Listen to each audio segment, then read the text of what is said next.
ரீசெண்டா விமான விபத்துல உயிரிழந்து போனவர் தான் மகாராஷ்டிரா துணை முதல்வர் அஜித் பவார். இந்த மாதிரி நிறைய அரசியல்வாதிகள் விமான விபத்துல இறந்து போயிருக்காங்க. யாரெல்லாம் இறந்து போயிருக்காங்க அப்படின்றத வாங்க டீடைல்டா பார்க்கலாம். அதுல ஃபர்ஸ்ட் இருக்கிறது ஆந்திர பிரதேச முன்னாள் முதல்வர் ராஜசேகர் ரெட்டி. அவர் ஹெலிகாப்டர் விபத்தின் மூலமா இறந்து போயிருக்காரு. இதுக்கு காரணமா சொல்லப்பட்டது என்ன அப்படின்னு பாத்தீங்கன்னா, மோசமான வானிலை, நேவிகேஷன் எரர், இந்த ரெண்டு ரீசனால தான் அவரோட அந்த இறப்பு ஏற்பட்டுச்சு அப்படின்னு சொல்றாங்க. மாதாராவ் சிந்தியா இவங்க 2001ல இறந்து போயிருக்காங்க. இவங்க காங்கிரஸோட மூத்த தலைவர், முன்னாள் மத்திய அமைச்சர். இவங்க ஒரு தனியார் விமானத்துல தான் பயணம் செஞ்சிருக்காங்க. இவங்களோட இறப்புக்கு முக்கியமான காரணமா சொல்லப்படுறது மோசமான வானிலை, விமானம் தன்னோட கட்டுப்பாட்டை இழந்தது அப்படின்னு சொல்றாங்க.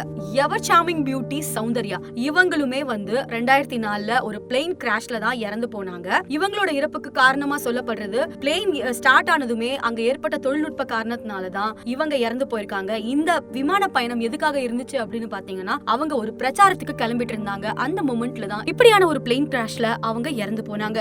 அடுத்ததா காங்கிரஸ் தலைவர் சஞ்சய் காந்தி. இவர் யாருன்னு பாத்தீங்கன்னா, இந்திரா காந்தியோட மகன். இவர் 1980ல ஒரு விமான விபத்துல தான் இறந்து போனாரு. இவரோட விபத்துக்கு காரணமா சொல்லப்படுறது பைலட்டோட தவறு அப்படின்னு சொல்றாங்க. அடுத்ததா குஜராத்தோட முன்னாள் முதல்வர் பல்வந்த் ராய் மேத்தா. இவரோட விமான விபத்துக்கு காரணமா சொல்லப்படுறது விமானத்தை சுட்டிருக்காங்க, அதனாலதான் இறந்து போயிருக்காரு.